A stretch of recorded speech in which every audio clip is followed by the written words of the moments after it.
welcome to God's 5 Minutes with Pastor Ed Wilson. Reach him at gods5minutes@gmail.com. Now, here's Ed Wilson with God's 5 Minutes. Hello, friends. 2 Kings 12:7 reads, Then King Jehoash called for Jehoiada the priest and the other priests, and said unto them, Why repair ye not the breaches of the house? The chapter describes a procedure King Jehoash put in place for handling funds collected from worshippers for the support and maintenance of the temple. The great deal of wisdom in his actions. The backstory is that Ahab's grandsons had broken up the house of God.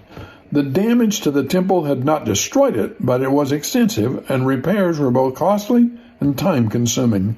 When Jehoash ascended to the throne, his mentor Jehoiada was high priest and had been supervising both funding and repairs when the king concluded things were not going well and stepped in. The fact that Jehoash, head of the government authority, and not Jehoiada, head of the religious authority, was giving the order shows something about the proper separation of church and state, even in ancient Israel's time.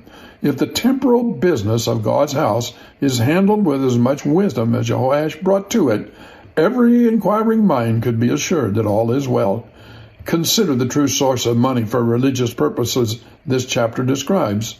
There was a fixed amount, which each man was rated, probably the tithing system. But there was also that which cometh into any man's heart to bring, and that offering was infinitely more valuable in God's sight. The taxing method was very typical of the Old Testament. With its thou shalt not legal system, the voluntary alone fits the New Testament standard. With its animating principle of love through the voice that cried, Though I have all boldness in Christ to enjoin thee, yet for love's sake I rather beseech thee. God would not have his New Testament church restricted in its development by Jewish regulations by degrading Christian giving into an assessment. Consider the negligent, if not dishonest, priests. For years they had received funds from the people with little or nothing to show for them. Did they embezzle? We don't know, but for sure they let money slip through their hands without accomplishing its dedicated purpose. The clergy is always tempted to think of their own support first when dollars are changing hands. Every gospel worker who lives by the gifts of humans' hands has a duty before God to be sure he does not, like Ezekiel's false shepherds, feed himself and not the flock, seek the wool and the fat, not the good of the sheep. The situation needed a firm hand. It was time to take the whole project out of the high priest's hands, and Jehoash stepped boldly into the breach. He rebuked Jehoiada and the inefficient priests and instituted better procedures and accountability. And yet, it is noteworthy that he retained the high priest as an officer to carry out these procedures. The king wills, the high priest executes, and the rank and file, whether cheerfully or not, consent. The new arrangement still honored the priests. Offerings were to be given to them as before, but the king caused a special chest to be put in the temple for receiving them.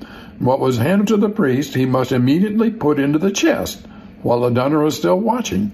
All of them were, after all, still Israelites, and it is always best to correct our fellows with as little humiliation as possible, for in order for any system to function well, we must all work together. The next step is just as important. The king's secretary and the high priest, or his representative, opened the chest together, counted, and bagged the money. They checked each other, government man and church man, thus preventing suspicion. Every person who handles public money has a duty of accountability. No one should ever protest he is too spiritual to need such worldly things as oversight committees and auditors. Accurate accounting is key to maintaining religious enthusiasm. From this point, the money was weighed out into the hands of the contractors, who could check what they had received from what had come from the chest. Then the contractors were trusted to use the money wisely. Well, isn't just exactly that how the Lord deals with us?